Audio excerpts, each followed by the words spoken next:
fix and start kicking ass, just like it said at the beginning of the program.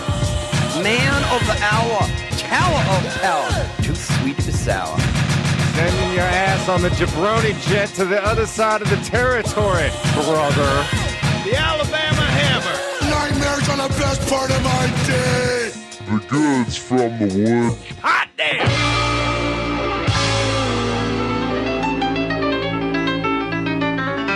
Welcome to the Goods from the Woods. My name is Rivers Langley. I'm Sam Harder. And I'm Carter Glasscock. And today we are joined by two very special guests, our friends, John Michael Bond. Tyler Jackson. And this is Tyler's first time on the show. Welcome to the show, Tyler. Thank you so much for being here. Welcome. John Michael, many appearances on the show, and welcome back for what I hope to be kind of a fun companion piece to your last appearance on the show, which was the compilation albums episode where we kind of talked about, or not compilations, covers albums, tribute albums. My punishment for having terrible taste in music is being here for every bad covers episode you ever do. This was a discussion of like full album covers. Yeah. So we went through, and I think the funniest one. The funniest one that I found anyway was Liam Neeson.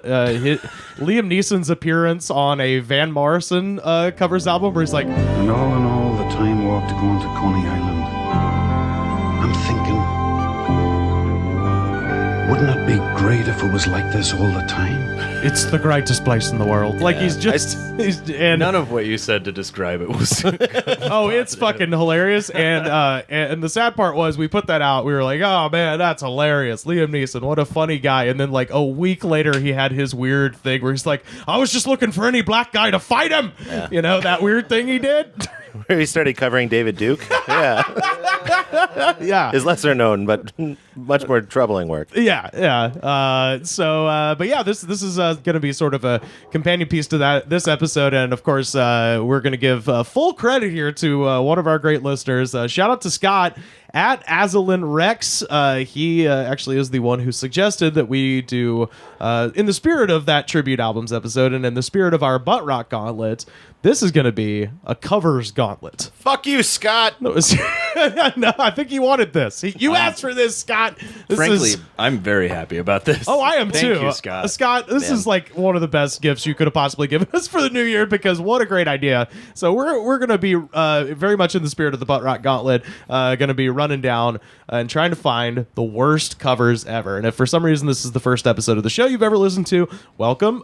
Great one to hop in on to get the full spirit of the show here. I will say this is the first podcast I prepared for where my wife asked me to put on headphones. Oh, that's an instead honor. of just listening to it off of my computer. Oh, that's great. That's a real honor. So sorry, Emily. But yeah. So in the tradition of the Butt Rock Gauntlet, we're going to be introducing. I think everybody here has picked 3 songs that we all believe to be the worst, and we're going to start off with 2. And we're going to listen to both, and then we're going to make a decision which one is worse. That one gets eliminated, and then it goes on like that. In order to pick the order of these songs, they're going to be randomly selected out of a hat. But also we wanted to kind of, broaden this up and include as many people as we could in this. So I said on Twitter what we were doing, and I asked everybody listening out there, the Goods from the Woods Studiverse, I said, hey, what do y'all think is the worst song ever? And we got quite a few responses. And also our dear friend Dr. Pat Riley couldn't be here today, so he's got a couple in here too. So we're gonna pick. We've each got 3, and then we're also gonna pick a total of 3 from all of y'all and Dr. Pat. And I've got those in hats. We'll choose those first. One of them is already a ringer. It's in the pile. It's ready to go. And that, of course, is the man who invented the game at Azalin Rex. Scott has one. We're putting his in the pile. So I'm picking 2 out of this hat. You can hear the hat here.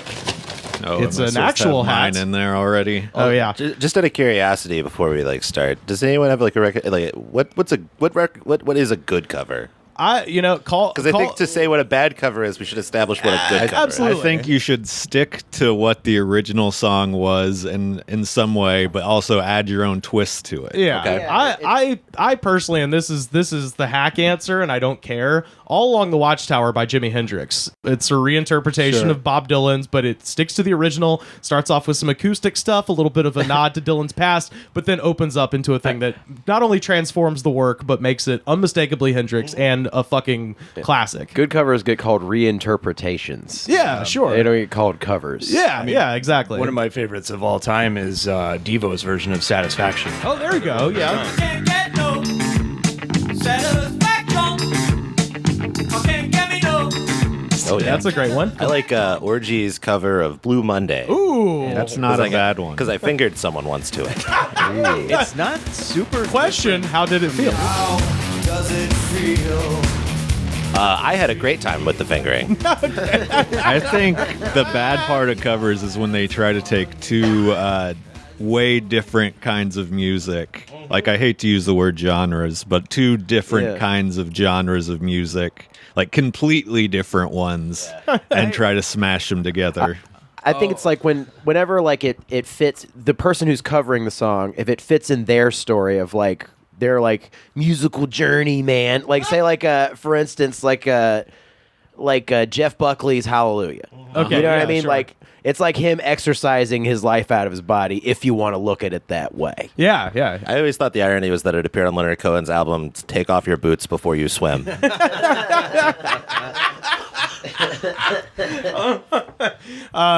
other one I would submit, and it took me a minute to really get into this one, but I think it's a solid choice until it's a slightly newer one. Sturgill Simpson did the Nirvana cover of In Bloom.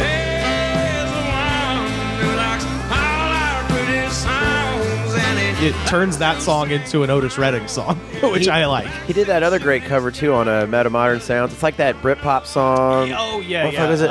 Yeah, the Promise. Promise. Yeah. Makes that song better, arguably. Yeah. So I got this hat. This is just our first. This is none of y'all's suggestions. An This unworn is- Stetson. Yeah. These are just the folks that wrote in, and also I put in Dr. Pat's suggestions as well. So I'm gonna shuffle these up. I'm gonna pick two, and I'm gonna put them in the main gauntlet. So this is shout out to everybody who wrote in. Okay, there's one. Everyone just wrote down different covers of POD's Southtown. All right, so I'm going to shout out everybody who wrote in. So this one here, Percy Pringle III, at Percy Pringle III, said Duran Duran's 911 is a joke. So that will not be in the tournament, but that is that's a rough one. Where they sing about a Mr. Coke dealer ripping them off. Sorry, Mr. Pringles. Yeah, sorry, Mr. Pringles. U2's cover of Fortunate Son by CCR. Oh, man. We gotta at least give it a snippet. Oh, though. buddy, I can only listened. hear it. I listened to it before the thing. It's You'll never root for the IRA more than this song. Doing good around this period too. This sounds like the soundtrack of a James Bond video game or something. Oh, I can't hear it. Yeah, you got to share headphones with Carter. Yeah, this one. Shout out to our friend at CDDick5505. Oh, like CBD and dicks. No, CD Dick, like as in a compact disc dick. Like gotcha. his dick so small it could fit through the center of the CD. Is the album art on that YouTube video? Is that like it's a parody of the Platoon cover art? But is that Bono being killed? I'm not sure. I think that might just be the Platoon art, and somebody made this. But yeah, so anyway, that one will not be going in. Now this one's from Dr. Pat, and this is a fucking rough one, and it might have taken the whole damn thing, but we'll never know. And that is Avril Lavigne's cover of John Lennon's Imagine, which I've never heard that, but it sounds bad. This one is from our friend over there in the UK at Cringe Rap. It's Love and Death's cover with them. Love and Death, by the way, is Brian Head Welch from Korn's side I know project. who Love and Death is. They might not, and it's their cover of Devo's Whip It. It's about the crucifixion. Oh, I was gonna say it's about them snorting nitrous from whipping cans. Snorting. I'm the resident drug head around here. You got it all wrong. I've never heard such an adorable I don't do drugs admission. This one's from at our friend at Eric Nelson 31, and it was if I'm not mistaken, this is from the soundtrack to Big Daddy with Adam Sandler. Sheryl Crow's Sweet Child of Mine. That's, I mean, kind of fitted. I thought, that's fine. it's a fine song. I think if I don't like the original song, that makes the cover bad. right. Yeah. I don't like either of them, so it fits. Yeah, like they feel like they should tour together and switch out songs. Like they should play "All I Want to Do Is Have Some Fun." She should play "Sweet Child of Mine." She does that. She does that Marilyn, Charles Manson song from the End of Life. Look at your game, girl. Yeah. And then the last one from our suggestions at Mr. Mike Hawkburns. It's Hard to Handle by Black Crows. Of course, is a cover of an Otis Redding tune. So Yeah. so those will not be in. I But would say we've that got ours here. Black Crows doesn't count because, like, for a cover to be bad, a band has to have any good songs. You can't be like, oh man, they fucked up someone else's music as bad as they fuck up their own. Also, I went through the first, like, from maybe 12 to now, figured that was just a Black Crowes song.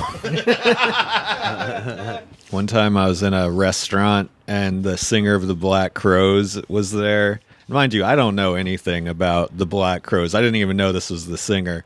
And I just happened to be sitting like dead eye line towards him.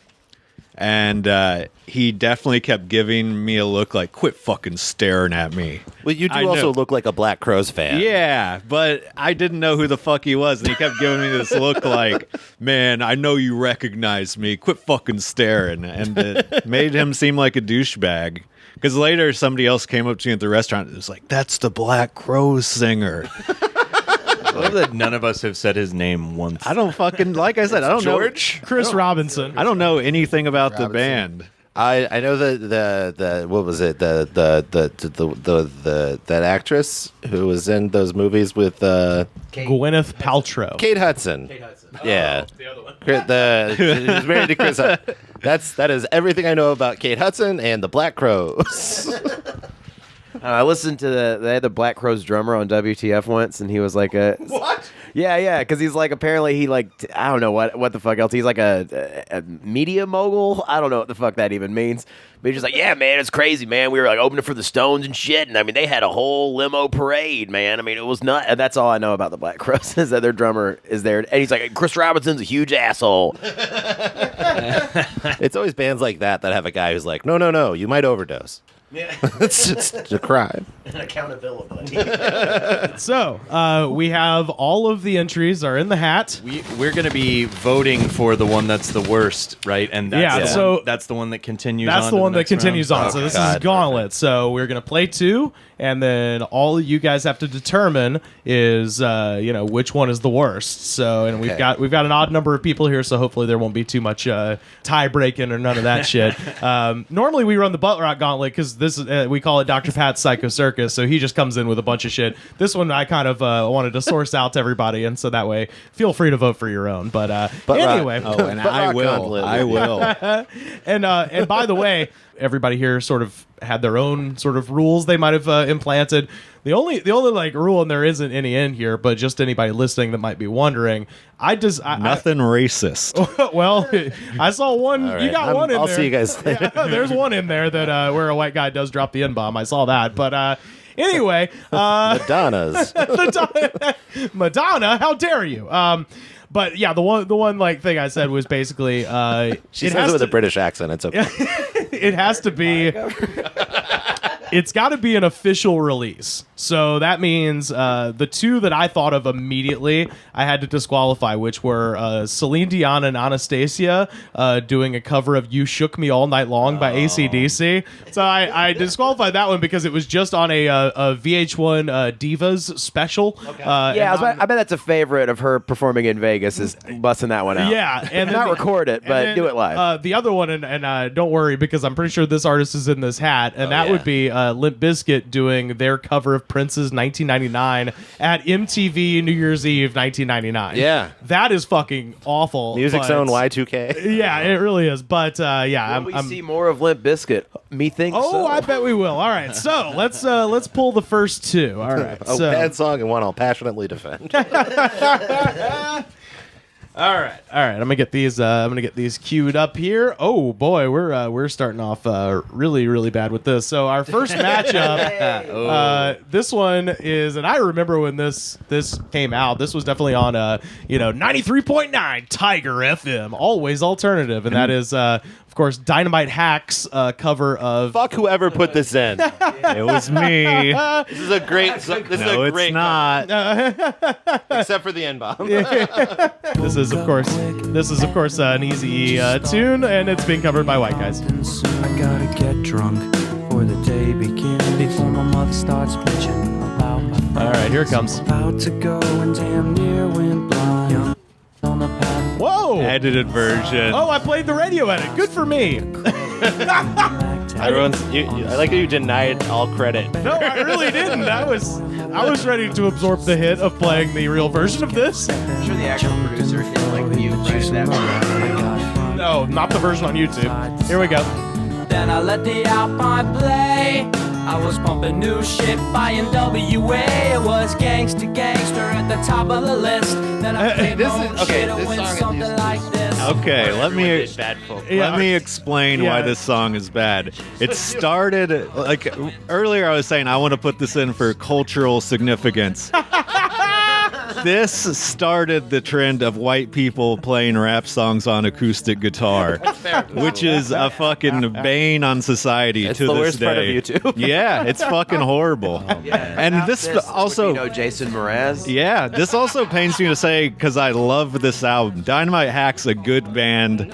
They're from my hometown of Austin, Texas. Oh, no shit. I The know rest of their album's fucking great. And then there's this song in the middle, and it's just like, what the fuck? But Well, this is what they're known for. Well, yeah, I was gonna say this is their big hit. Yeah. I don't know any other Dynamite Hack songs. Check out the That album. the word hack is in their name. It's Yeah. Well, yeah, that's Dynamite Hack. At least that Boys in the song, Hood. a lot of these songs on here are unlistenable. At least that one, you're like, it has a rhythm. And That one feels bad, but it Yeah. sounds good. yeah. Like you can. Well, compared to some of these songs on there, the other three I put in are fucking. Oh my god, you're gonna want to rip off the headphones. All of my songs are songs that make me want to cut. Yeah. And not like the way like a great song makes you want to cut, but like the opposite one. Pretty much all my songs came off the album Take a Bite Out of Rhyme. Oh yeah. okay. Yeah. So Dynamite Hack's Boys in the Hood is going to be going up against a song from the Next Best Thing soundtrack. And that, of course, is Madonna's cover of Don McLean's American Pie. Long time ago, Hey, it's already. It's so bad. This song, I every Kennedy would volunteer to be shot if this song would never be played. I could make those people dance. Oof. It's Is this like a good 9-minute song too? no, it's 4 minutes and 33 seconds. How did you hack this song down to 4 minutes? Whoa. yeah, like Whoa. early 2000s, like disco Madonna. Are you playing like an NPR podcast? over Yes. Whoa. This is the sound of a corkscrew slowly being driven up someone's ass. It's amazing how little energy this song has. yeah. Richie Valens and Buddy Holly and the Big Bopper are all killing themselves again. Yeah. They were strangling the pilot. So it went down. Hello, it's the Big Bopper. I'm gonna crash this plane. That's Marty McFly went back in time and played this song into a phone. I was thinking that Dynamite Hack song took all the soul out of Boys in the Hood, but this really fucking ripped into the body and grabbed the soul out in front of them and ate it. Yeah, you can see her man. like lying down doing this. It's very lazy. Yeah. She was on a mattress in the studio. I mean, she probably had just had kids around this time. You know, she didn't want to leave the house. I think it's amazing that she still sounds mean on this. How far into the song is this chorus again? I mean, oh wait, here we go. Got there. Oh, all right. Well, 1 minute and 36 seconds in. I started singing. Here we go. Bye, Miss American Pie. Drove my Chevy to the We've got that thing in the background. Yeah, this is. I mean, we've talked about this before on the show a lot, but this is straight up VH1 morning jumpstart music. Like, Absolutely. Like there was an era from around like 2001 till about 2005 where VH1 in the morning would play everything they fucking played. Either sounded like this or sounded like a ripoff of Coldplay. Or like Vertical Horizon and Default. Okay, Yeah. like that, hey, yeah. you don't talk shit about Vertical Horizon in Wait, this house. Wait, that's a What, Vertical. the greatest secular praise and worship band of all time? Fuck no. The least expected raw nerve. I know. I was gonna say. I didn't. You're their last defender. I used to watch VH1 Jumpstart a lot. 'Cause Yeah. I would wake up early and I would just want music on, and the number one song I associate with it is "Lost Without You" by Robin Thicke. Oh, yeah. Ooh, yeah. Yeah, I kind of associate that. What is the damn the? I'm going somewhere only we know. That Keen song. Keen, yeah, yeah. that is that era to me. That one and Mamacy. that one and enjoy your heart, enjoy your head. David Gray, feel Babylon. it now, Babylon. Whatever these songs are, you're making them sound like Michael McDonald's. Yeah. Well, I would listen to Michael McDonald cover any song. I'm only somewhere only we know. Hey, Rivers, what does Snow Patrol sound like? I wanna fuck you. What is their song? I always Snow forget. Patrol? Oh, Chasing Cars. Yeah. See us swinging from such great heights. Come down. That's the now. Postal Service. Is that what? They're the same fucking band. No, they're not. All right. Postal Service was never played during a death sequence on Grey's Anatomy. Correct. Time to vote. Madonna versus Dynamite Hack. Which one is worse? Madonna. Dynamite Hack. Madonna. All right. We've got 2 for Madonna, 1 for Dynamite Hack. It's coming down to us. What do you think? The Madonna cover. Okay. It's bad. It's Oh, bad. man. Yeah. Dynamite Hack is terrible, and what it did to society is terrible. As much as I hate the scourge of white guy spoken word hip hop covers, that Sure. Madonna song has zero life in it. Yeah, there's nothing. There's at least the Dynamite Hack song you can maybe nod your head to for 2 seconds. The Madonna song is just like, wait, what's happening? Yeah, the Dynamite Hack song's at least kind of a novelty. I'll agree with The that. Madonna song is like, wait, is there a song playing right now? What's happening? The Dynamite Hat cover is like Faith No More's existence, where it's like, okay, I can tolerate this even if I hate everything that it cost. All right. We were so innocent back then. All right, Madonna moves on. Next up, this was one of mine, and it's going to be taking on Madonna, and that is, of course, Fall Out Boy and Missy Elliott's cover of Ghostbusters by Ray Parker Jr. Oh no! In and of itself, a jacked melody from Huey Lewis in the News. This is from the soundtrack of the From late, the this, reboot. Look, Yeah, the Paul Feig I one, mean, yeah. this is, it's I did not know this existed. this is from Lady Ghostbusters, and I kind of liked that movie. This song I'm is not a hater. This song is every argument against Lady Ghostbusters put into song. I love Missy Elliott. Yeah. Never been happier to be sharing headphones with someone. What is going on? There's so much. Oh, it's chaos. Trying to do like that, like huge stadium, like does. fun kind of. They added in those effects. Every Fall Out Boy song thinks it sounds like Michael Jackson. Oh, this is embarrassing. Suck it, Madonna. The laptop just tried to commit suicide.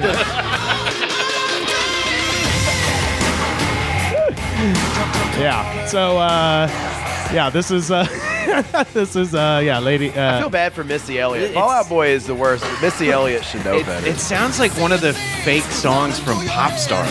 It kind of does. Yeah. Where he's got the light on his head shooting up into the space. Yeah. Good for them collecting this paycheck, is all I can say. No, that's fair. Yeah. Absolutely. But what's funny is the original Ghostbusters is immediately catchy. Like the second it starts, you're like, "Oh, I know what this is." Yes, hell yeah. And then if you like the song, then you're gonna be jamming. This one, they take a while to get into it, and then it's just wallows in shit and never lets up. Like there's Wait, turn it up. Can't sleep and I'm home alone. Nighttime, my lights on. Woo, got me scared. Woo, kinda need my bed. It's barely recognizable as a cover. Yeah, it doesn't sound until the chorus comes around. I mean, again, Missy Elliott, give her all the money in the world. I think she's fantastic. One of my favorite rappers of all time. But yeah, oof.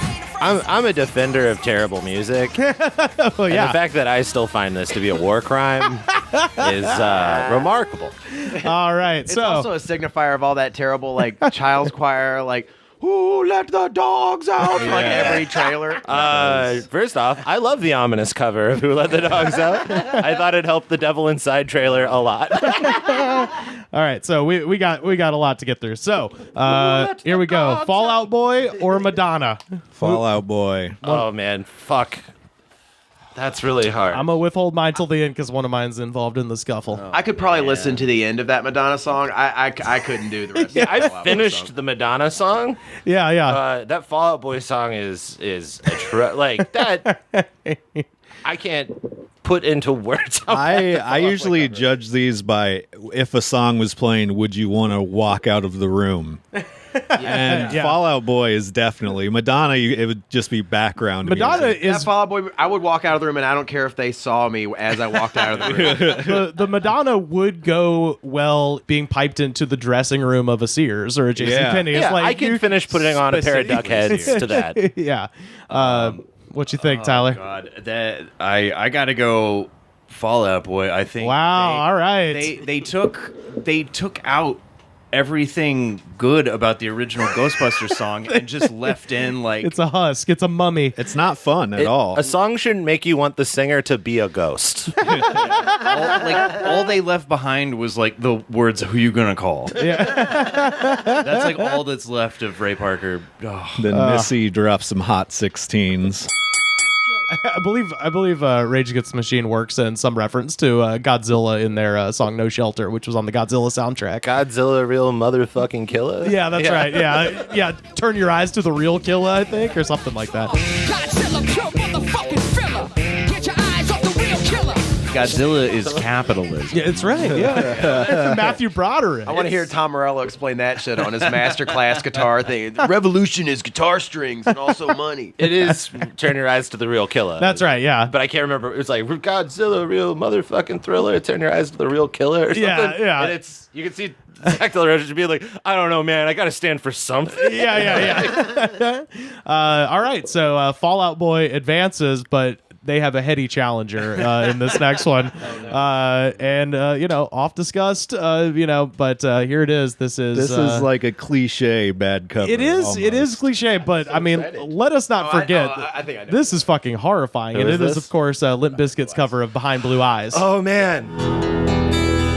which I believe was done for the soundtrack of the Halle Berry vehicle Gothica. Yeah, Yes. Gothica. She's in the video. She is in the video, and I think she makes out with Fred Durst, which is, say what you will. Fred Durst is sort of the Mickey Rooney of his generation in that he got to have sex with some incredibly gorgeous women, despite the fact he's a little frog man. You ever seen his sex tape? No. Oh yeah, I've seen a sex tape. It's classic. So Notice the phaser on the vocals, too.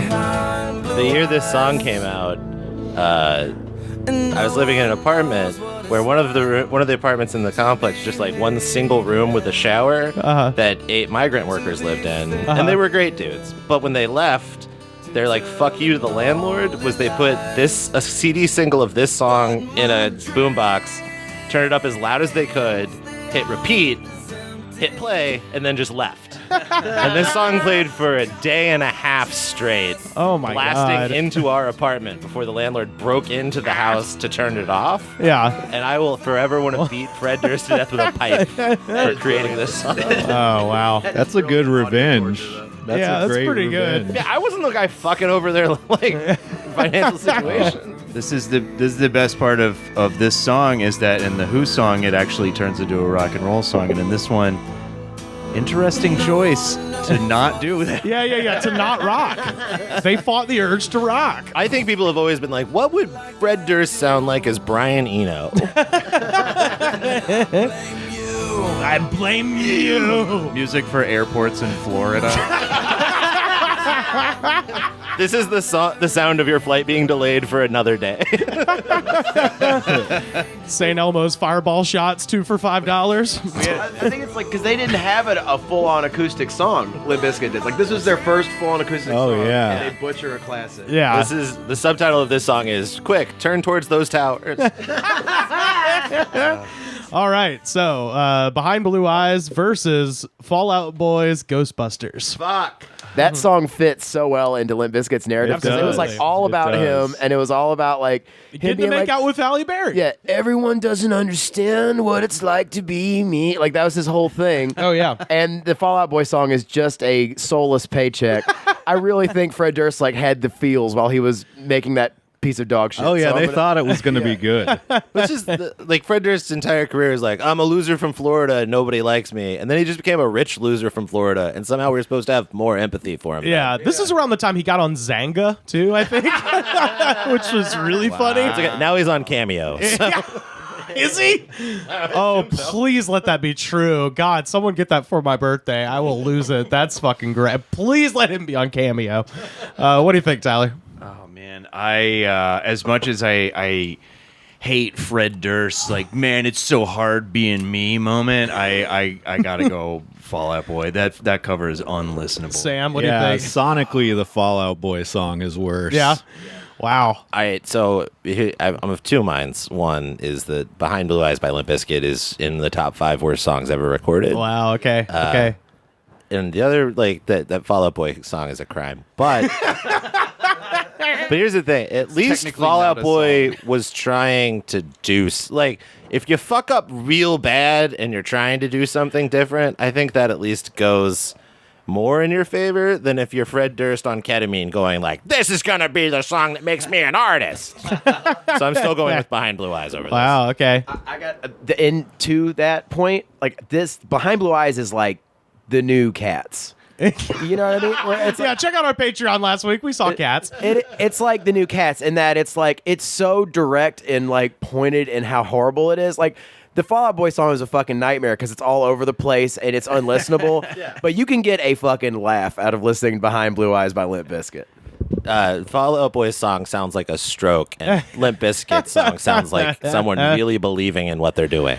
Oh man. Exactly, just like Cats. So you're saying Limp Bizkit as a better song. is worse. Which one's worse? Oh, worse? Yeah, Limp Bizkit. Limp Bizkit's worse? Oh, wow. 2 for Fall Out Boy, 2 for Limp Bizkit. Come on, River, It's be the gonna seem- tiebreaker. Well, it's going to seem unfair because this is mine, but I got to shoot Limp Bizkit in the head. Fall Out Boy's worse. It is. It is. I mean, Yeah. here's the thing that's great about that. Limp Bizkit still gets shot in the head. Oh, man. So Go see The Fanatic in theaters now. That movie Shout out- fucking rules. Shout out to what is that director movie Fred so Durst. Oh, wait. Is that the one with John Travolta? Yes. Oh, not in theaters. Amazon. Free. You can watch it. And it was filmed in Birmingham, Alabama. All of man. the Birmingham newspapers made note of it. Like, hey, you remember that movie that got filmed here? It's going to be one of the biggest flops of the year. If you ever want your girlfriend to stop wearing bangs, show her The Fanatic. All right. Fall Out Boy advances. Next up. I see what you got. Fall Out Boy is taking on, and I did not, literally, as you hear my voice, this is me finding out this is a thing. Oh, no. When You Wish Upon a Star by Gene Simmons of Kiss. oh my God. What? Tyler This was my pick. Jackson came to play. Oh, What the fuck is happening? no. This is magical, and all of you It have is. childhoods that There it's is at. no irony in this. No, it's just because we know what's about to happen, and that's Gene Simmons is going to sing, and Kiss fans don't even want that. God, he is the biggest asshole. He really is. It's a string intro. Yeah, but it's a pregnant pause for what you know is about to happen. If it's a pregnant Oh. pause, it's just-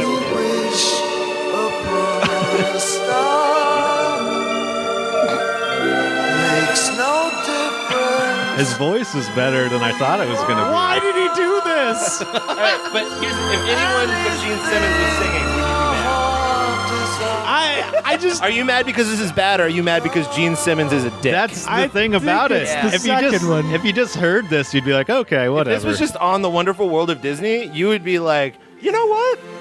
Whoever sang that seems like a nice guy. And then you'd find out later he was a racist piece of shit. You can think about this song. It's like in between takes, like, okay, that sounds good, Gene. Can we do another take? Like, yeah, I love money. Like, if you can think about anyone else. Like, it's... Is this any worse than, like, a bad Michael Bublé song? no. I guess you're right. I can't believe you let me talk. You talk me down off this I want to be mountain. clear. I am not saying this is good.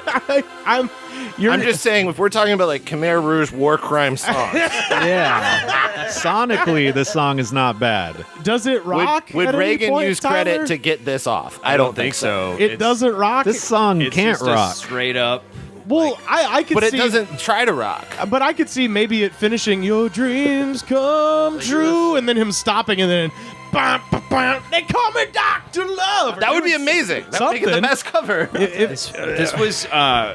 This was Gene Simmons' first solo album. The year that instead of putting out instead of putting out a Kiss album, all four of them I put wanted out their own. I honestly, Wait, it's on that? yeah. This is how he closes that album. Okay. Oh, the one with just his face on the cover? Yeah. I want to Oh. do an episode about the 4 Kiss solo records because it's so endlessly fascinating to me. Because that includes like everybody's is bad. Weirdly, Ace Frehley's is saved by It's good. by Back in the New York Groove, which is a fucking great song. Probably the best song anybody associated with Kiss ever made, besides maybe Strutter. But this is just All of Dynasty is bizarre. Question. I haven't heard the Gene solo record. Is the rest of it like a rock record and then it just Surely, closes right? with this? I believe so. Or is it like, okay, that does kind of make it work. Because if you were, or even better, I don't know, if you were just like in the early 80s doing cocaine, being like, fuck yeah, Gene Simmons solo record, and then that came on. Yeah, he's I feel like that's kind of a great fuck you. trolling Kiss fans, That's right? No, this is when you're coming down off the blow and you're ready to start crying. Yeah. Strutter is for it. Yeah. Oh man. It's just, He had time to fill on the album, and he was like, what's a hit? And then he came across that song. what's a popular song with the kids these days? I gotta say, Tyler, from that selection, Makes no. It's like you can hear the cracks in his voice. Yeah. you've got the glow on you right now of like that person that first shows you like the Star Wars kid. Like, how did you find this? Oh man. So put it to a vote. Fall Out Boy versus When You Wish Upon a Star by Gene Simmons. Fallout Boy. Fallout Boy. Fall Out Boy. Yeah. Wow. I gotta vote against my own pick. Man, well, I'll vote for Gene just because my face has never done that. Yeah. Like while we were listening to that, my face was contorting in a way just automatically where I was just like, what is this about to be? Like I was bracing to be hit or something. I pay tribute to the anger of every father who played Gene Simmons' solo record for their kid, be like, I'm going to show you how to be a man. And then had that song close it. Oh man. This is a rocker. Come on. Oh. Fucking LAO fan, get over here. All right, so Fall Out Boy advances and is going to be taken on. This one is actually from a listener. Shout out to Brian in Montana at Cardaholic. This is the band Typo Negative. Fuck you, Brian. Doing Cinnamon Girl by Neil Young. This is a good song. You're an asshole. Oh no! What's that guy's name? Peter Green or something? Peter Steele. Peter Steele. I kind of like this. I real well, but I like it. I hate his voice. Yeah, this is real bad. Rest of my life. Yeah, I love this song. Yeah. It's like, it's campy, and it's like, it's blasphemy, but that's kind of what that whole band's deal is. I mean, I will say, Neil, as a guy who's made some god-awful records, Neil Young, still one of my all-time favorite artists, and yeah, this is rough. This is real rough. This band is 100% an acquired taste. So, if you don't like doom metal where a guy sings through mouthwash,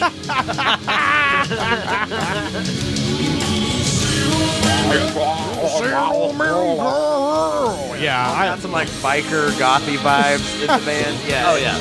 What's he singing through? Cinnamon skull. all right. That's Typo Negative, Cinnamon Girl. Shout out to Brian in Montana. What do we think, everybody? That Fall Out Boy song is still. Wow, man.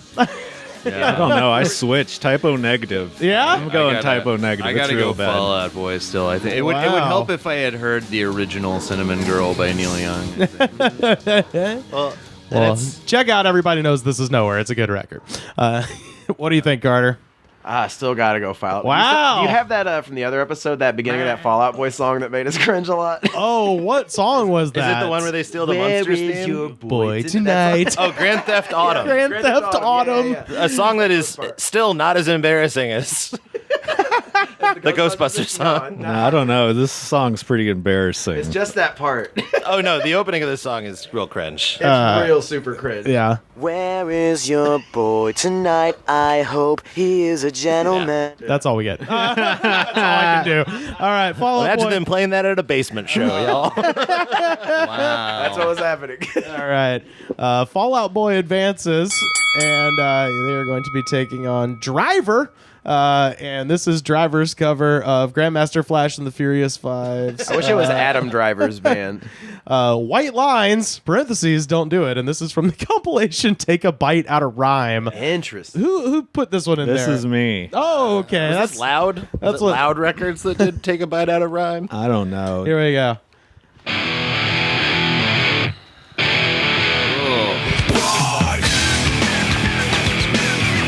This sounds like Methods of Mayhem or something. Oh yeah. Oh, Get Naked. Yeah, it sounds like Get Naked. Just turntables around. I like how none of us share musical taste and all of us know Get Naked by Methods of Mayhem. Come on, baby, make it.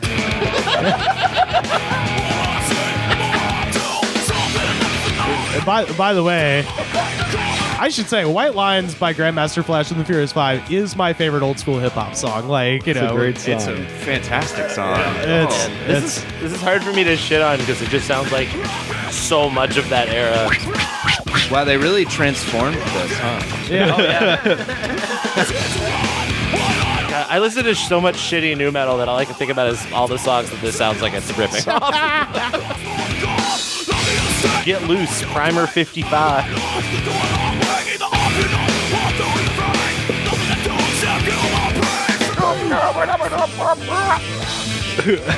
oh my god! I hate this. I know, because I love the breakdown where bass that like there's that song is just too cool. No one should attempt it. This is going up against the Fall Out Boy Ghostbusters. Yeah. The thing that I'm considering in my head is... Oh wait, free bass! Oh, that's wow. This is like follows through the prism of like every new metal cover. my God. Damn. This is so long, too. Oh yeah. Oh well, the original White Lines is like 7 minutes. Yeah. I'm gonna probably fuck this up because I'm not good with sports metaphors. But if like a junior varsity high school team fucks up, is that as bad as if like a major league team fucks up? Because like this band never did a good song. No. And Fall Out Boy, while not a band that a lot of people like, objectively has written good songs. Fall Out Boy knew better than Ghostbusters. And this band was like, oh man, we figured out what our single's gonna be. I don't know if they even did that, or they were just like, "Oh, we can get a check for this Bite Out a Rhyme album." Yeah. I think It's so derivative too. It also sounds like Rage Against the Machine and Limp Bizkit in this cover of White Lines. Yeah. I think something that I'm considering is like the level of the original song and how far they dragged That's- it down. yeah. Like Ghostbusters is a fine song, and Yeah. they drug it down pretty far. But White Lines is fantastic. Yeah. And Classic. It's totally classic. Garbage. And by the way, even more classic when you consider that, according to many of the people present for the recording of that, Melly Mel actively doing cocaine while they're recording Yeah. it. I do not doubt that Absolutely. one bit. It's an anti-cocaine song, and literally every time it's the little parts like, "Hey, what you want? China White?" You like think all that shit. You think he was sober, going vision, dreams of passion? yeah. And all the while, I think of you. Yeah. Sounds like he didn't get the message. Yeah. Oh. Wow. All right. Well, with that, all right, we're voting. All right. Dude, Fall I Out think Boy. this is a straight draw, like for different reasons, but like Well, I mean, there's 5 of us, so it can't be a draw. What do we think? This is bad, but this is bad like if you leave your baby in a car, it's an accident bad. Whereas Fall Out Boy is an active war crime. Okay. Wow. All right. So 1 for Fall Out Boy. I'm gonna go Driver. I'm gonna shoot my own pick in the head. Do it. Because you're right. The distance between how much I love White Lines and how bad this is greater than my love for Ghostbusters and Fall Out Boy. The Fall Out Boy song had like actual okay rapping from Missy Elliott. Right? Yeah, I feel like that makes it worse. Yeah, it almost does. It's a little bit like of if you put ham in the middle of a Twinkie. I'm voting for White Lines by Driver. Okay, so we got 2 for White Lines, 1 for Fall Out Boy. What do you? I vote Driver. Driver. All right. Okay, well, so long to my pick, Fall Out Boy featuring Missy Elliott. That was a good run, but Driver is the winner. And who's next? Limp Bizkit's entire cover of Who's Next. Y'all, I gotta say, this is an album. Not only do I have this album, I actually like most of this record. A song's existence has never made me angrier. So you can listen. All right. So I will tell you, I won once upon a time on this very podcast. I won a Worst Songs Ever tournament with a song by this band.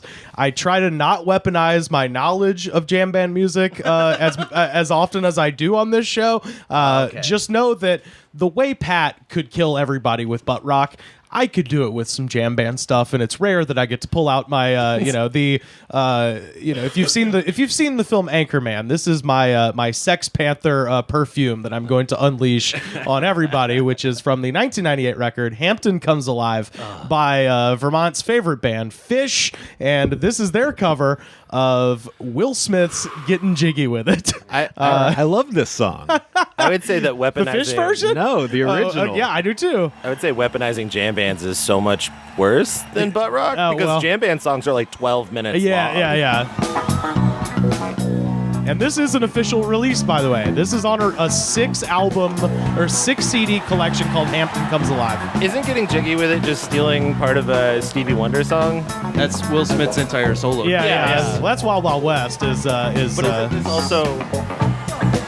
Oh, here we go. Sampling. Okay, wait for it. Here we go. John Fishman, ladies and gentlemen, the drummer of Fish. Ready, set, let's go. Dance for a blow. I know you know I feel so good. Hold your hip, just can't sit. You gotta get jiggy with it. What year did they do this? 1998. That makes total sense. Oh, yeah. This is the year this shit was huge. They did this in the last millennium.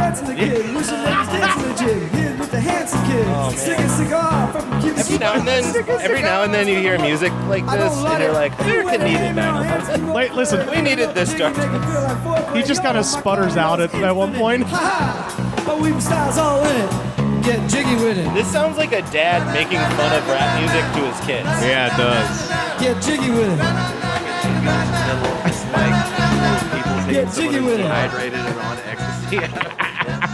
I've never wanted Fish to turn on their vacuums more. Yeah, this is the guy who plays the vacuum. Here we go. This is the part where he doesn't know the words. What I did, mama, mama, come closer. In the middle of the club with the rubber duck. No love for the haters. Mad cause I got 4 seats at the Lakers. See me on the 50-yard line. Like Fish is a family. You know what I mean? They really are, yeah. This is just... I got the fever. All right, so what do we think? Fuck that shit. At least the other band tried. You fucked that completely. We've got White Lions versus Fish's Getting Jiggy. The cover of White Lions didn't make me wish harm on the performers. It's still going. Like they're still jerking off. Oh yeah. They're we actually are not even halfway through this. What's the name of the song this is actually on? The name of the song? Or is the track called Getting Jiggy With It? Yeah, it's Getting Jiggy With It. I thought they were just like trying to work the cover into another song. Nope. That No, man. So they own this. Oh, I can tell you if we. Fuck. I can say this as briefly as possible. Basically, John Fishman in 1989 said he hated the song "Hold Your Head Up" by Argent, and so now, as a little joke on him, anytime John Fishman is about to sing a song, the band will start playing the intro to "Hold Your Head Up" by Argent. And that's his cue to know that it's his time to do the song, and then they make him cover songs that he hates. So this is actually a song that he doesn't like, and then the band was like, "Oh, you have to do this now." You know, it's possible to know when your friends don't like you. They named the band after him, so I gotta say though, not to split hairs here, but official release. Official release. Is Yeah. this an official release? Yeah. Like I said, this is part of a six. No. Yes. Okay. This is part of a 6-disc collection called Hampton Comes Alive I purchased. I hate with a passion that I have to be on your side on this. Is a live album an official release? Fuck yes, it is. I don't know. Well, so here's and if you want to even. I mean, because there are live albums that have had singles released, but also Frampton Comes if it's Alive. a 6-disc set, that's just because it's released doesn't mean it's an official release. No, Sometimes you put things out because you need Coke money. Well, so here's why I will say that this one's an official release, because Fish has a bajillion albums under their Live Fish moniker. This one was a special, specific release. Hampton Comes Alive.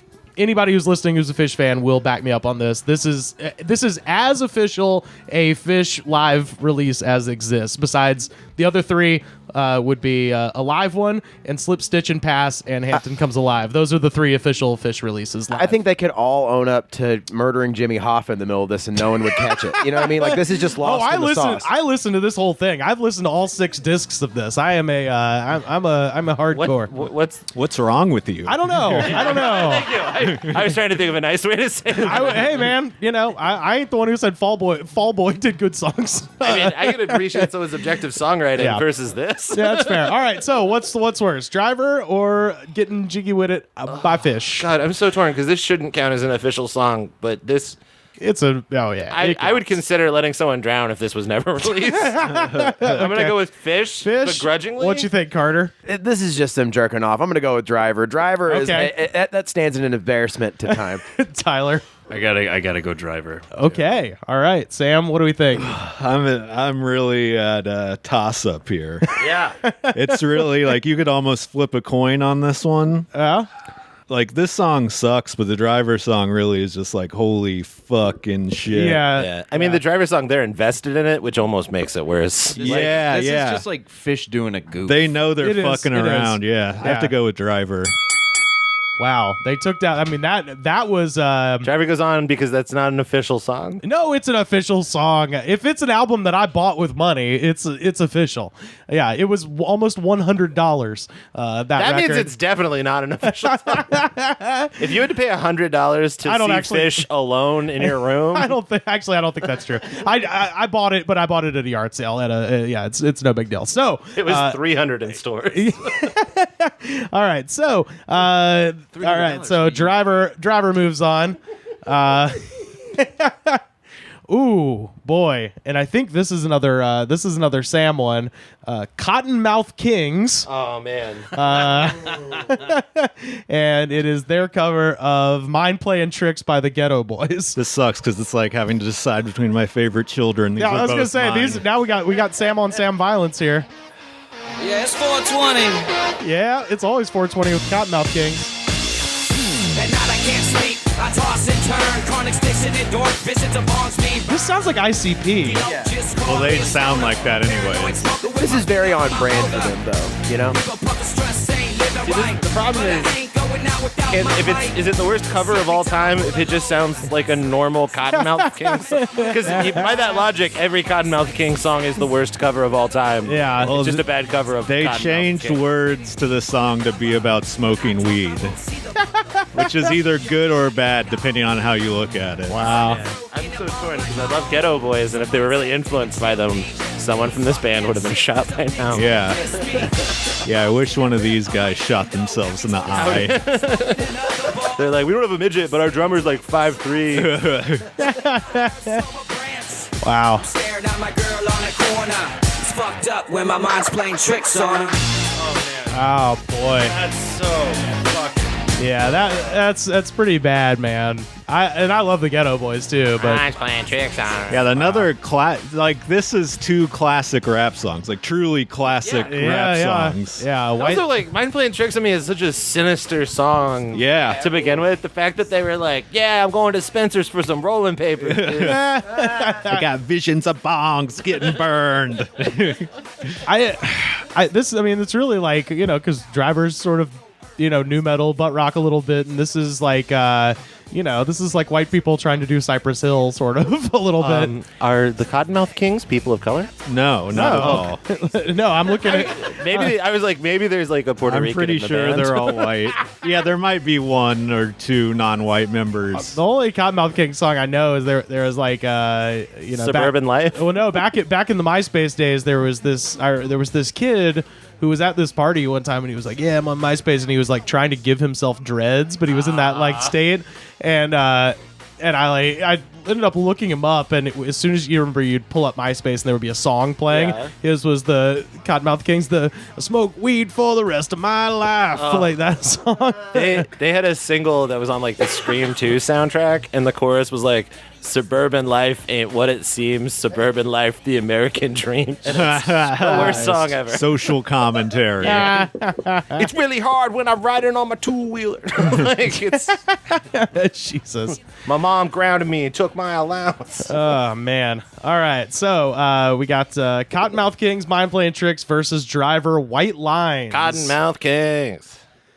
Cottonmouth Kings. All right. I'm going to go... I'm going to go Still Driver. Still Driver for me, yeah. Man. Okay. I'm gonna go Driver. All right. Oh, damn. All right. The Cottonmouth King song is just bad, but the Driver song is like aggressively. Yeah. I feel it. I just can't get over like the vocals and like the Driver. God, it's bad. But like the Cottonmouth Kings, they took like a kind of poignant, scary song and then turned it into like every reason white people shouldn't be allowed to have pot. Yeah. All right. So Driver advances. Eloquently put. Yeah. Cottonmouth Kings made an argument for white people being allowed to listen to rap music. Yeah, like pot should be legal, but not for white people. All right. So Driver advances, and they're going to be taking on. Yeah, we get Molly and Coke, nothing else. Driver advances. They're going to be taking on, and this one is actually from our very own, the creator of our game, at Aslan Rex, our buddy Scott, and he suggested Korn and their cover of Pink Floyd's "Another Brick in the Wall." Ooh. This is a controversial choice. Because it's like boring but not bad. Well, it's like How do you ruin a shit song? Have y'all heard this? I haven't. But I've it's- never heard this. Well, I was telling. It kind of rigidly adheres to the original. Yeah. Okay. Well, I was telling Scott, who suggested this on Twitter, that I have been brain poisoned by listening to too much Korn for this podcast, and I can picture exactly what this is going to be. I'm glad this song exists. School shooters should have a song to listen to with their dad. Oh, Jesus. It's about it's about preventing. Oh, my God. I will say I'm glad that this one got picked and not their cover of Cameo's "Word Up," which is actually good. Whoa. I do like the spooky goth like intro to this. Yeah, this is cool. This sounds like something they would play at the beginning of like a dark Marvel movie. Yeah, it does. yeah. Like, oh no, Captain America's unsure if he's gonna pick the shield up again. I mean, this is pretty similar to how the Pink Floyd version starts. Yeah, I was going to say, yeah. This is just accurately depicting a bad song. Another Brick in the Wall Part 2 by Stitches. Yeah,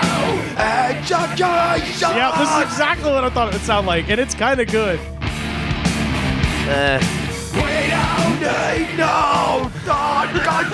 I mean, it's kind of good compared to other songs we've heard, and that's unfortunate. Yeah, it's like I guess Korn could do a version of this. Oh, man. It sucks really bad. Is there going to be a children's choir? Oh yes. Oh, is there? I don't remember, but yes. It's the Bakersfield Elementary School. Korn is already a children's choir. Here we go. Maybe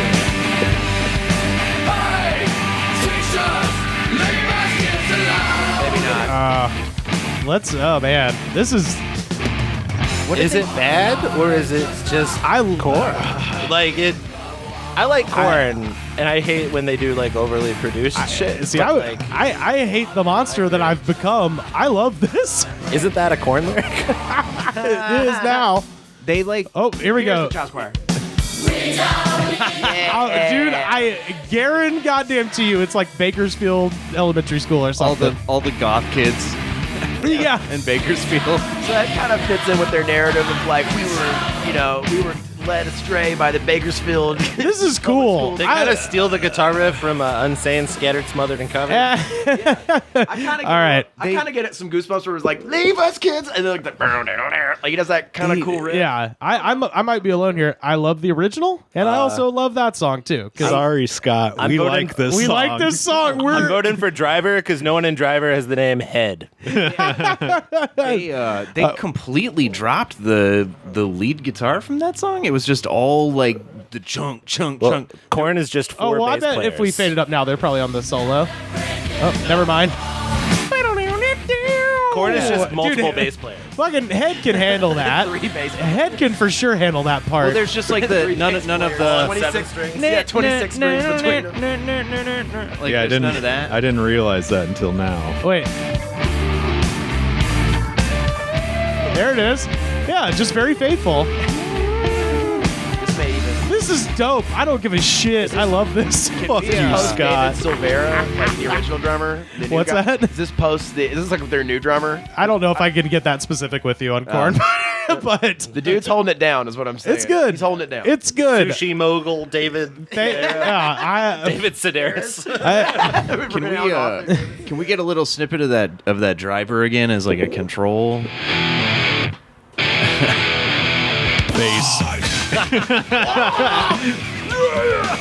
That's what makes this worse. Is he's doing the aggressive new metal yell. This is 100% worse. Yeah, this is 1,000% worse than Korn's Another Brick in the Wall. And a band that owes their ass to Korn. Yeah, for real. I don't feel like that's fair to how influential Korn actually was.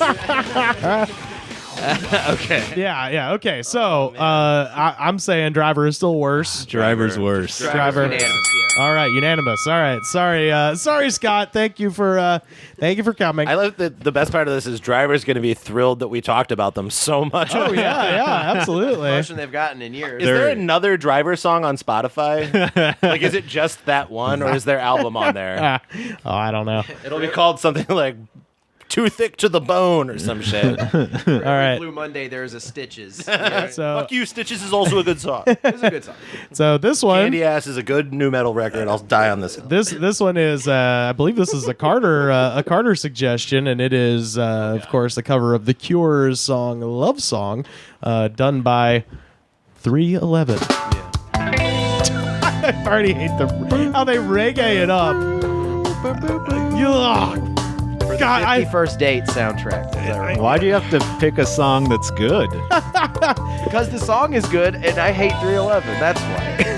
This one's not going to win, I can tell. Yeah, this is perfect. If someone played this at a wedding, I'd be like, cool, I can dance to this. This is fine. Yeah. I Now, just Driver, that would ruin a wedding. now I just hate how they like reggae it up, you know, like because you could just That's their thing. 100% not reggae. no they more so than the original. They've got the little It just sounds like a Police song now. yeah, well they reggae it up as well. It gives me anxiety to know that the other 311 singer is just hanging out in the background, like swaying and not singing. He didn't come into work this day. I think your worst nightmare is that you would get 51st dates and wake up with your memory gone and then every day discover that this cover happened. Like, this is what The Cure is to me in my constant, like, memento brain. When this song came out, they would play it on the radio. Oh, And yeah, I remember yeah. liking it then. This was a big one. I like this cover. Yeah. I mean, I don't. I wouldn't put it on. Yeah, I wouldn't yeah. cross the street to hear it. But if it came on, I wouldn't leave the room or be snide. What do you think, Tyler? What's your 311 experience? This is the official song of the city of Omaha. I thought that was down. You know what? I don't mind this cover. I love the original Cure song. I miss the synthesized strings a little bit, like the from the original. But I mean, this ain't bad. Yeah. To me, the worst 311 song is Amber. No, for sure. Amber fucking sucks. Yeah, I mean, like I've said many times, I used to definitely smoke mids and listen to Eons. Yeah, 311. They've got things that embarrassingly will tell you straight up that I listen to a lot, and I'm the Fish guy, so there's definitely more embarrassing things. Oh, but they're doing it like a guitar solo. Yeah. All right, what do we think? Driver 311. Driver. Yeah. All right. Driver's such a hard song to compete against. Yeah, that was a good find.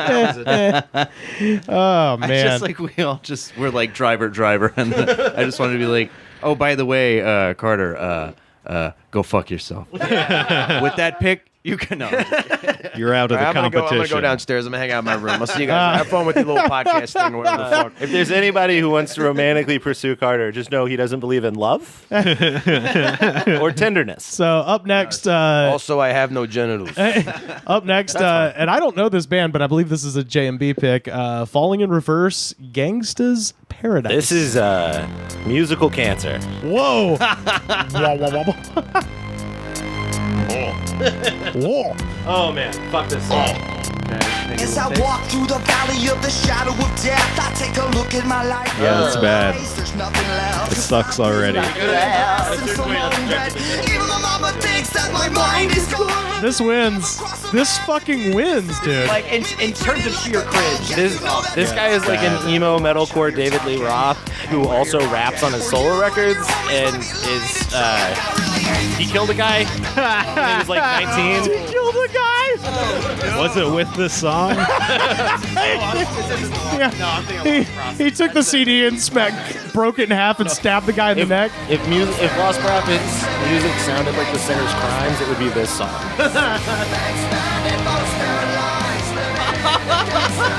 Yeah, this wins, dude. This is another classic rap song. Yeah, I that they know. fucking I ruined. know. This wins 100%. This is like Driver and Fall Out Boy had a baby. Yeah, I it know, really is. I Yeah. know. Screaming yet? They got me facing, I can't live on normal. It's got that like that like weird thing through the whole. Why is this song so long? The educated fool. skip forward like a minute. Okay. Because there's a part where he tries to get super heavy.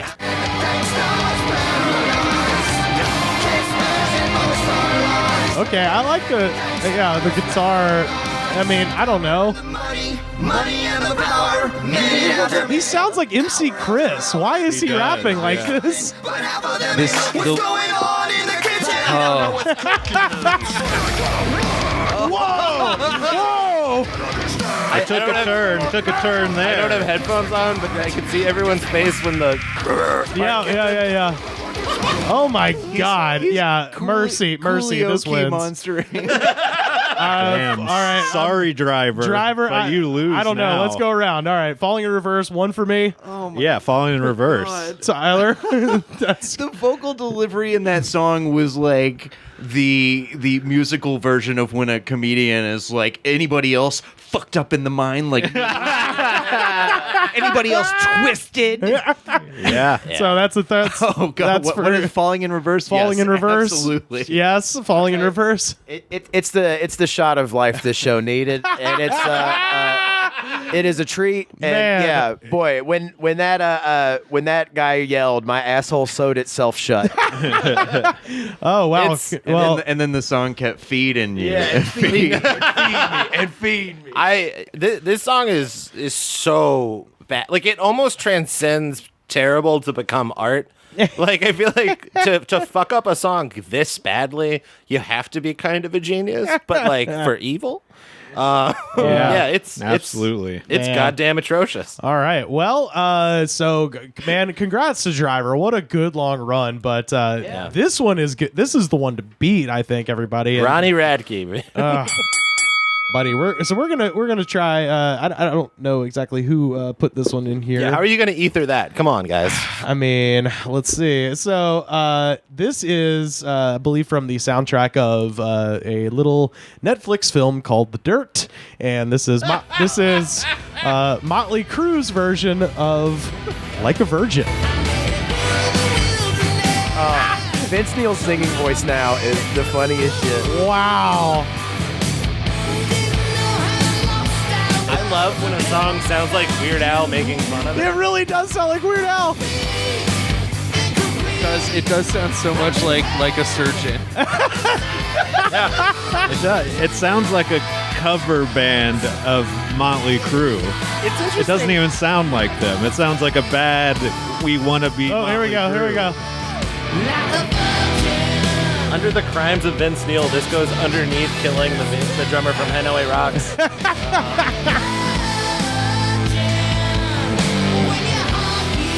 Like, the books in the Dirt opens with them talking about how they used to cheat on their girlfriends and then stick their dicks in egg burritos to hide, like, the evidence. And somehow I'm more disgusted by this song. Stick their dicks in egg burritos because they're in a don't shower contest. Yeah. See how long they can go without showering. I do feel like your girlfriend would eventually be like, why does your dick smell like eggs? Yeah. Yeah. It's also like the song choice, like in 2019, being like a bitch. Like, shut up, you dirty old fucking pervert.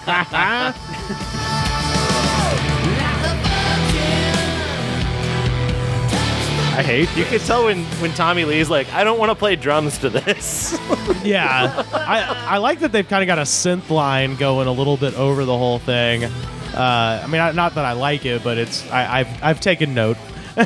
So now I feel like we're getting to the point where we have to address the question of, is it bad? Like, is it truly bad or is it boring bad? Because, like, No, it's bad. Gangster's It's truly Paradise? That's pretty bad, but the Gangster's Paradise is, there's just layers to Like, it. that song won't be playable after they revoke Roe v. Wade. Yeah. That's like the Gangster's Paradise is like face melting Raiders of the Lost Ark style bad, and this is like ew, like you're slowly smelling that someone shit their pants. You've chosen the wrong single. What do you think, Tyler?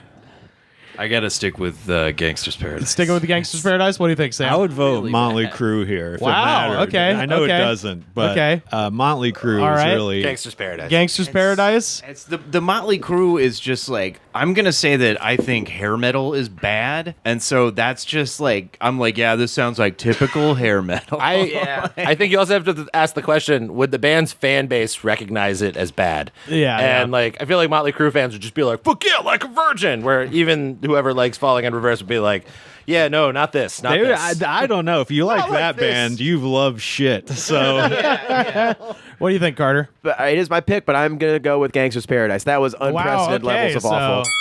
Gangster's Paradise advances. All right, so we've got a few more in the hat here. So this one, I got to say, I'm very excited to hear this. I did not know this existed. And this is, of course, a cover of the song Vincent by Don McLean, as done by, of course, I believe Orange County's Heartthrobs, NoFX. I like this one. Like, I'm not gonna know the original. I mean, is this like... There's no effects people in Me Too and the Gimme Gimmes, right? Yeah. So this... That might Paint your palette blue and gray. I mean, this is just a pop punk song. I don't know. His voice is pretty shitty, rough, dude. It's pretty shitty. But also, it's just what his voice sounds like. Shadows on the hill. Like, is this a bad cover or is just no effects this band? Which one is singing this? This is Fat Mike. Okay, yeah. And Fat Mike is in Me Too and the Gimme He Gimmes. plays bass in Or it. Me First and the Gimme Mike Gimmes. Sloss is from Swinging Utters, from And Me Too there. Oh, okay.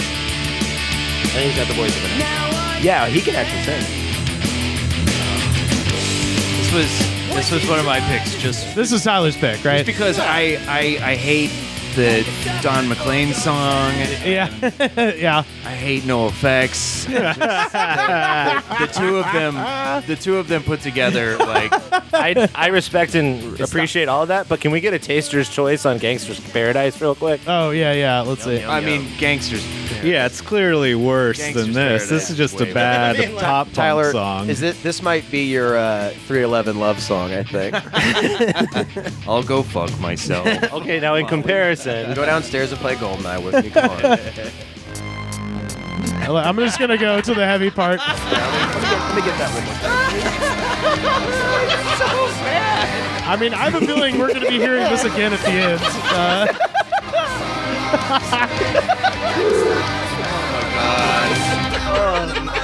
Money after hour, minute after minute, hour after hour. think I'm really righteous? Think I'm pure of heart? Well, my homies agree. I'm much more pious than thou art. That would be Amish bear. They should have They done shot the a music Amish. video of this, and Coolio's in the music video, looking the saddest he's ever looked, cashing a check. Well, yeah. I mean, he's like a full-on juggalo now, right? Like he just kind of goes to yeah. I don't But that's think just because so. he needs family in this trying time. All right, what do we think? No effects or falling in reverse? Falling in reverse. Falling in reverse. Boom, it's unanimous.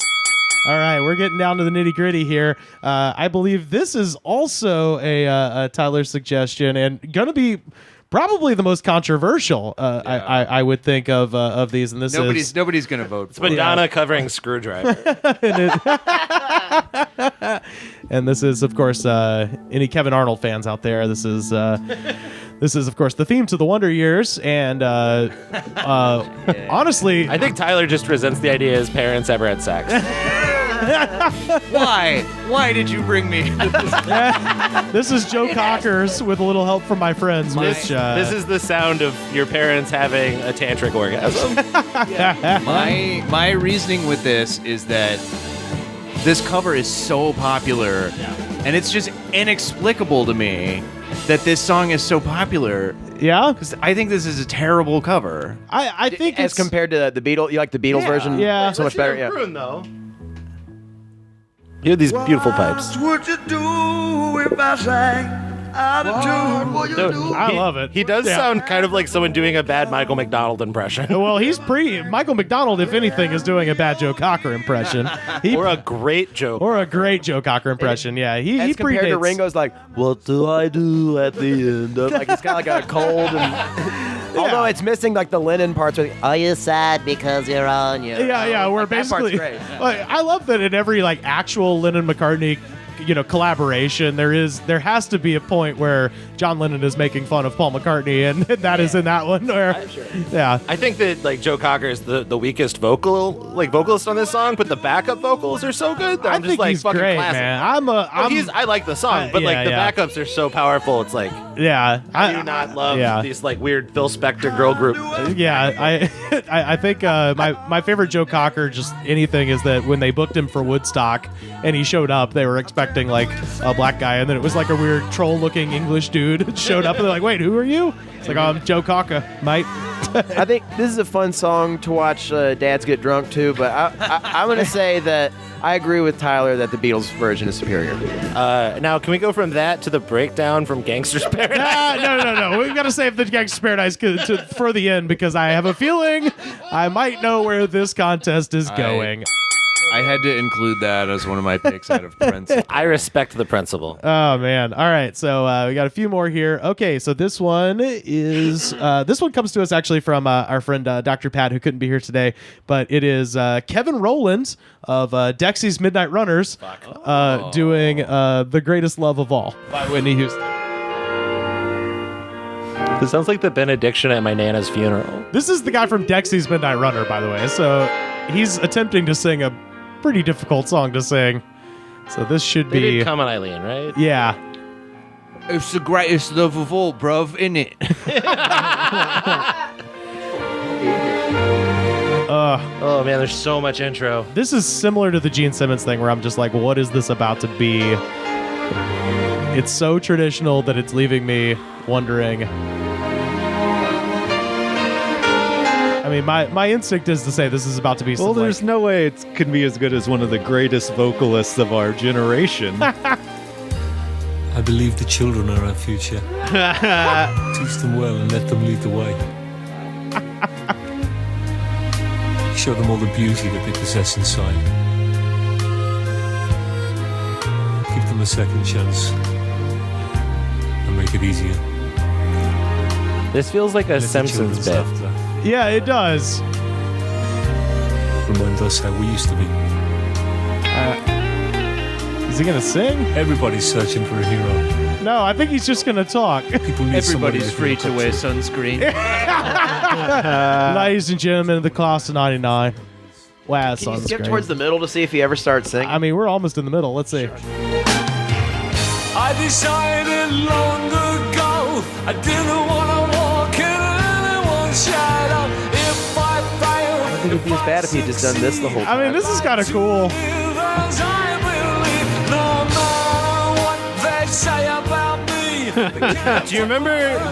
Do you remember in Love Actually when Bill Nye sings that the Christmas song, but like passionately? It's just that. I kind of like it. I gotta say, I think it's kind of cool. The spoken I word. feel it in my fingers.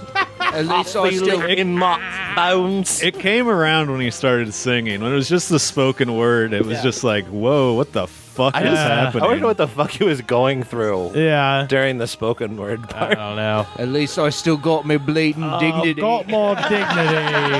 I leave with my dignity intact.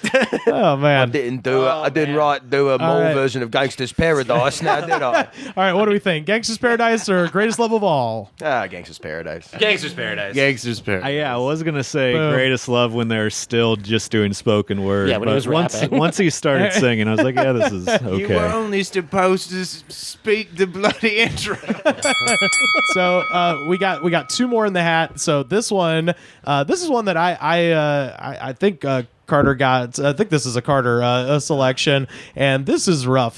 So this is one called "The Saints Are Coming." Oh, fuck you! And it is by Green Day and U2. This song's so bad. So if This you is don't the know, third worst part of Katrina. this is it really is. This is their song. I think it was supposed to fundraise for Katrina victims and stuff, but it didn't. But the music video, yeah, people paid the hurricane actually. After this, they were like, "Hey, you know what? I'm going to give my money to more hurricanes." Green Day's raising money to finish the job. Wait, we're missing Billy Joe singing "House of the Rising Sun," which is how this starts. I wouldn't say we're missing it. No. They're riding a little crest. You know, they got some respect after American Idiot. Yeah. So, Bono's God, Bono steps in. He's like, "Do you want to be hateable again?" You have to just see this video because, like, I hate everything about it. There's too much Bono. There's too much Green Day. Everything sucks. The song sucks. What band are they covering? Oh, God. 'Cause I didn't realize this was a cover. What is the name of this goddamn They're band? called the Skids. They're The an Irish Skids. punk rock band called the Skids. Yeah. This is a song from 1979. Yeah, they're like one of The them intro bands. is already longer than every Irish punk song combined. No, here it comes, buddy. I mean, once they just agree to play the song, it's fine. No, it gets bad because Bono starts singing. You forgot that Bono is going to sing, and you've forgotten also that in the video, the premise of this video, New Orleans is underwater. It's been destroyed by Katrina, but this video posits: what if the troops came home from Iraq to help New Orleans, and then there's just a shot of like a bunch of like stealth bombers flying over New Orleans. I'm like, that's almost worse. Given yeah, the there they troops, given the troops just spent a bunch of years shooting people in a war zone, I don't think we should put them in It says New Orleans. It's like a CNN parody, and it says U.S. Iraq troops redeployed to New Orleans, and it's like giving you like a historical what if. I'm glad that punk finally was like, how can we use the troops? I mean, I fucking hate this so much. But the question is it worse than Gangsta's Paradise by Falling in Reverse? Yeah, no. I mean, that's just like, it's an annoying rich person playing punk song.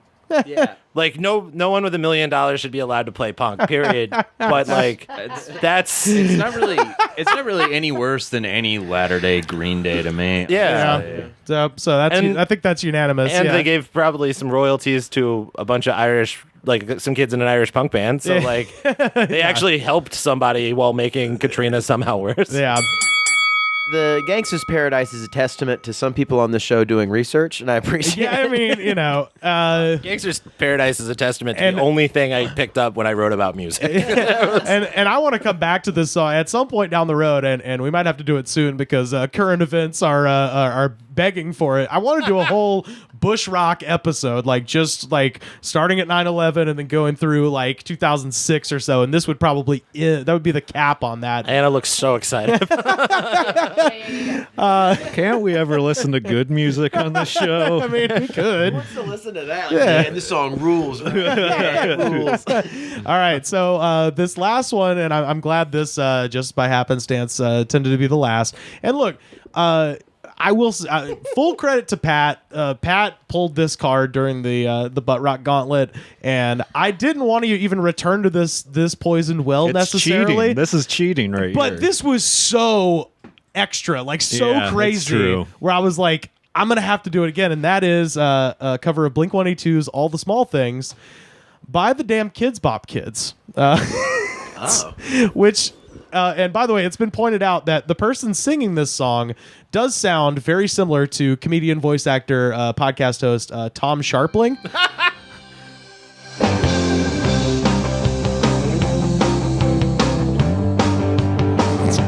Yeah, this. Oh, just wait. You can't imagine the voice. You can't. I've listened to so much pop punk, I can imagine whatever the you're voice. picturing. You know what? I was wrong.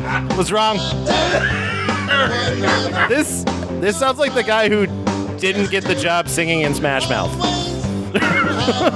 What the? It's bad. He's got like a weird southern accent. Oh God, man! They took the time to double up the vocals, but not the time to recast the vocalist. And then there's just a kid. Okay, hear me out. This actually sounds like a Hold Steady song. Tell me it doesn't sound like late night. I come home. Yeah, a little bit. It sounds. It's. Yeah, it's like fucking total like. You like a MIDI track for like a karaoke bar. Wait till you hear the guy. Carter. Sounds like it is Craig Finn, yeah. Isn't there that Kids Bop version of Saliva something that got brought up into the last Oh, the one? Headstrong. That's what I was talking about. Headstrong, Yeah.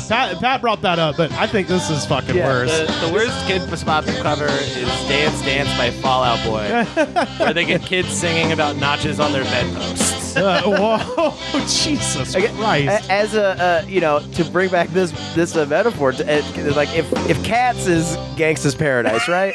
This is like The Room, and that this is totally inadequate piece of product, and kind of halfway slunk their way through it. Man, I think the difference between this, like I do agree that Gangsta's Paradise is Cats, and the difference between this and Gangsta's Paradise is no one involved in Kids Bop's cover of All the Small Things was like, we're fucking crushing this. Yeah. They're like, it's done. Everyone in the booth was sad. All the kids were angry. The adult vocalist was like, I'm just trying to cash this check and put it in my arm. And like,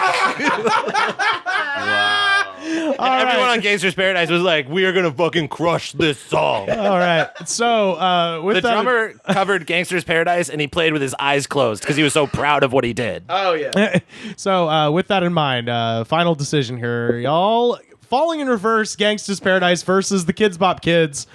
All the Small Things. Gangsta's Paradise. Gangsta's Paradise. Gangsta's Paradise.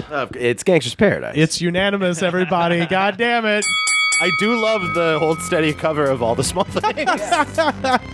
Oh, here it is. One more time. Your winner of the first Worst Covers Gauntlet. I mean, we couldn't have done better than this, honestly. It's fucking crazy. It's everything. It's all of them. It's like as passionate as Driver.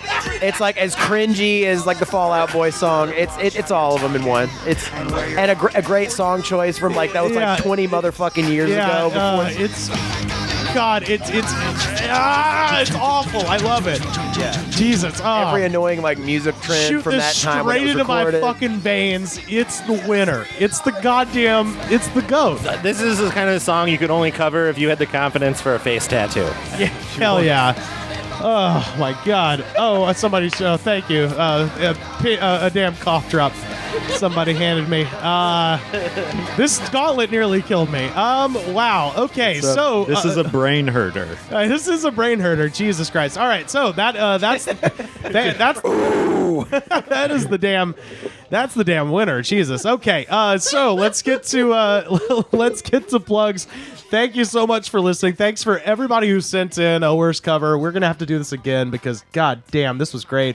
Tyler, where can people find you on the internet, my friend? Oh, all of my social media handles are TJaxkson, TJAXKSON. All right. I'm very hard to find on the internet. Well, hey, then hit the details section of this podcast and then just click the damn link on there. Yeah. We'll put it in the details.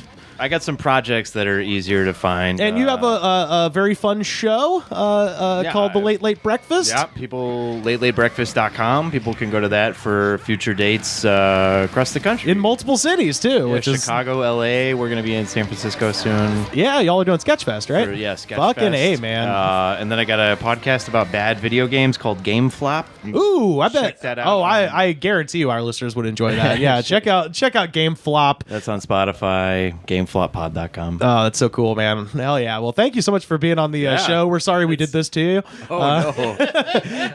John Michael, where can people find you? You can find me on Twitter at BondJohnBond. And on Instagram at John Michael's Mistakes. My Instagram's just photography shit. My Twitter's all dumb jokes. I'm the resident ally on a show called Fims the Rules. Oh, now there's a fun show. On the 16th, if you're in Los Angeles at Pack Theater. Follow my Twitter. I have a podcast coming out soon, but I don't have a name for it. And I would tell you to follow my co-host, but she's a porn star, and I don't feel comfortable telling people to check her see out. that many dongs. So sorry for making you listen to Gangster's Paradise, everybody. No, you should be proud, friend. Sam, where can people find you online? What's sir? the deal with this porn star? My name is Ryan Keeley, amazing comedian. Okay, nice. Follow me or add me on Facebook. Let me be your friend. Let me talk to your family members in the comments. That's what I'm into. I will vouch. Sam is really great at talking to people's family members in the comments. Yeah, they love it. It's comedy gold. They love it. I quit Twitter because I was getting too popular. I had to cut it off. Oh, shit. YouTube, LA Comedy Life. Carter, what about you? Instagram is Carter_Glasscock. No, I'm sorry, that's Twitter. I get them confused. Instagram is Dr. Clark. I got a show. I know it's stupid. My name's not Clark, and I'm not a doctor. Let's see. Oh, I've got a show at Canteen Points at the end of the month, the 30th. Oh, hell yeah. That'll be fun with Joe K. It'll be fun. All right. That's all for me. Sweet. You can find me on Twitter and Instagram at Rivers Langley. And, of course, you can find the show on Facebook, facebook.com/TheGoodsPod. We're on Twitter at TheGoodsPod. Every episode ever, youtube.com/TheGoodsPod. Buy a shirt, prowrestlingtees.com/TheGoodsPod. The best way to support this show, patreon.com/TheGoodsPod. $5 a month. Join the Tower of Power. That gets you a bonus episode every week. Last week, Carter and I went and saw Cats with Kyle Clark. So check that out. It was very strange and fun. The second best way to support this show, that would be to go to Apple Podcasts, rate, review, and subscribe. Doing all that shows the attitude of gratitude. And if you don't have the attitude of gratitude, we're going to move out of our place and we're going to leave a boombox with Limp Bizkits Behind Blue Eyes blasting at full volume. And we're just going to move out. You don't want that, guys. You don't want that. You don't want that to happen now. It'll ruin. But your we life. will do it if you don't give us a good review on iTunes. We'll fucking do it. No one knows what it's like. no one does. We'll see you next week. I was dreaming when I wrote this, just to me if it goes straight. When I woke up this morning, could have sworn it was Judgment Day. The sky was all purple and people running everywhere. Tried to run from the destruction, you know I didn't even care. You know it, come on, are you ready? Sin, 2000, 0, party up.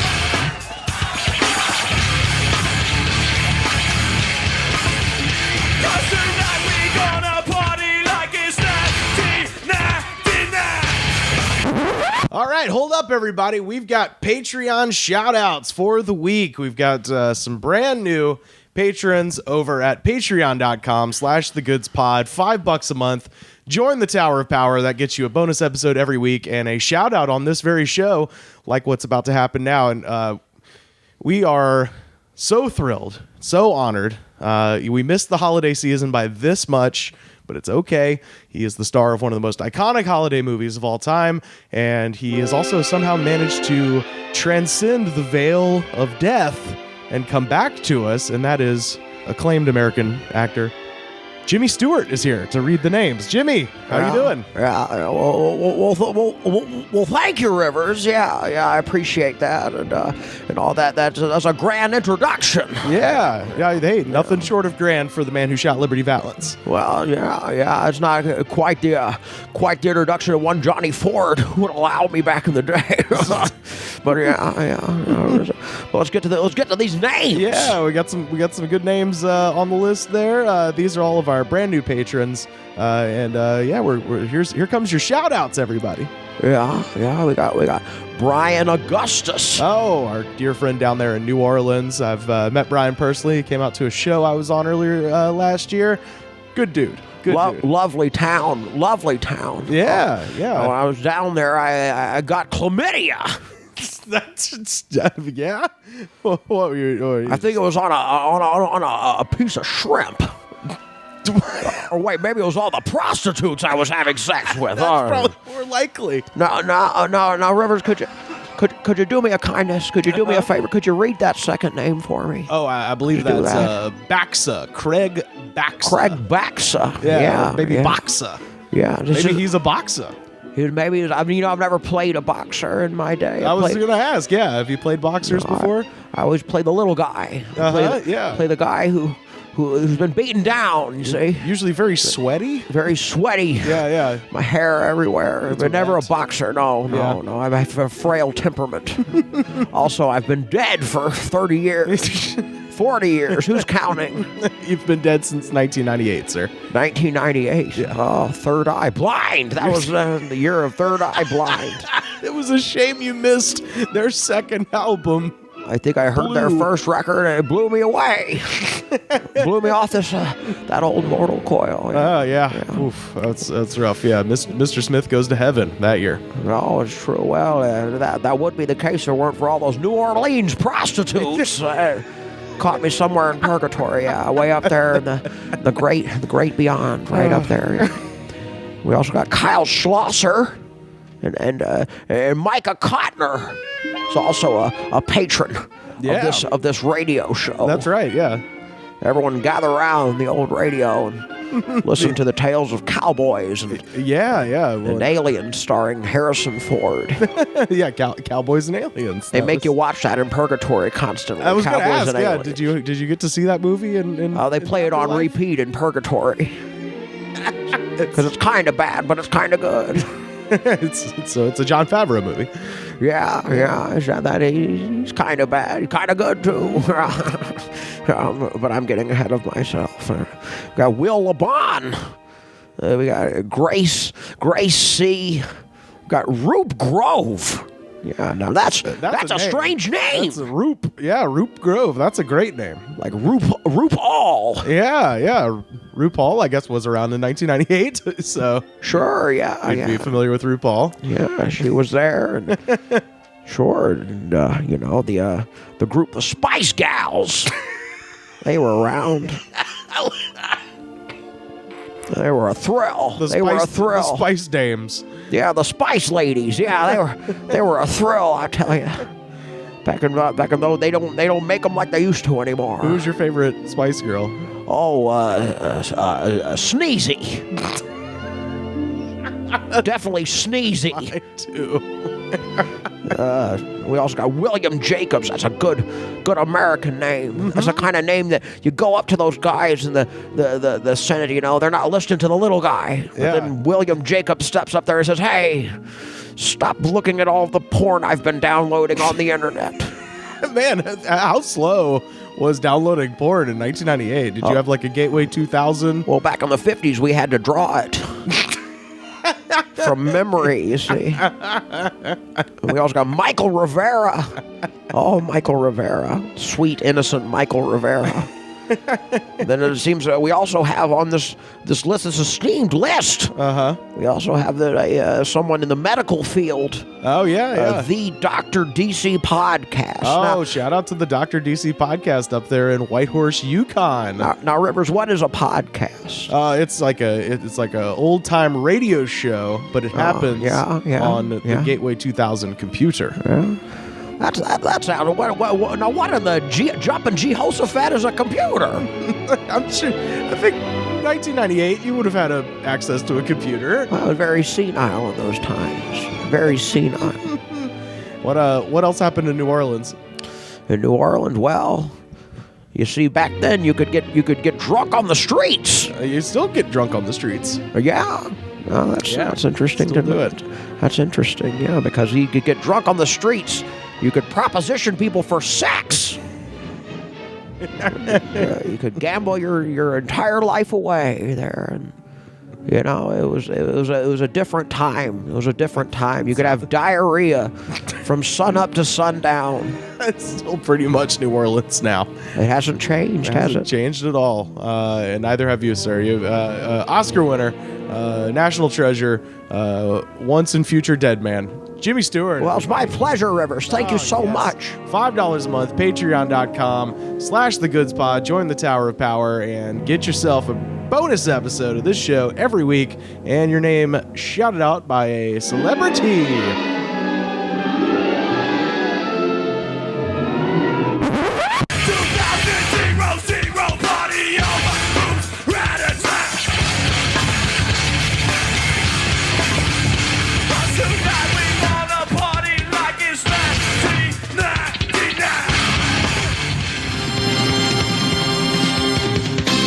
The Goods from the Woods was mixed, edited, and distributed by me, Rivers Langley. You can find the show on Twitter @TheGoodsPod. Our theme song was composed by DJ Smiles. Check him out on Twitter @DJ Smiles. This was a Brain Freeze podcast.